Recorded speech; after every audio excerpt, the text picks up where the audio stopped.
দুটো বছর তোর আছে হাতে আছে কিনা এখন আমার কোনো ফ্যাক্টর করবে না আমার চাকরি পায় না আমার কোনো প্রবলেম আছে না হ্যাঁ সার্টিফিকেট নিয়ে বেরিয়ে যাবো একটা তোদের পড়বে 2 বছর তোদেরই থাকতে হবে পরীক্ষা তোদেরই দিতে হবে আমার কি আছে আমার কি হবে পরীক্ষা দিচ্ছি সার্টিফিকেট না চাকরি না পেলে আমি ক্লাসে পড়ে পারবো না আমি ঘরে বসে থাকবো আমার কোনো প্রবলেম বাড়িতে আগে কাজ করতে এই জানা করে দেবো না সাইকেল দিয়ে পড়ে পারবো তাহলে দেখে দিয়ে বসে জানা জানা ভাই এটা দিয়ে ले लगा ना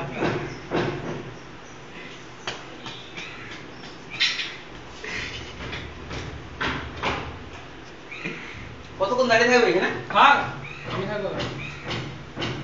জানালা লাগিয়ে এটা তো বুকে করতে পারবে জানালা লাগিয়ে দিতে পারবে না লাগিয়ে ছেড়ে দেবো না শিওর আমি লাগাবো কিন্তু প্লিজ খুলি না তো লাগাবো তুই নিজের ঘরের জানালাগুলো সব বন্ধ করে থাকিস ঠিক আছে আমার নিজের রুমের ব্যাপার আছে তো বলবো কেন তুই তো রুমের ব্যাপার বলেছিস জানালা লাগা এবার দেখো করো ব্যাটটা ধরো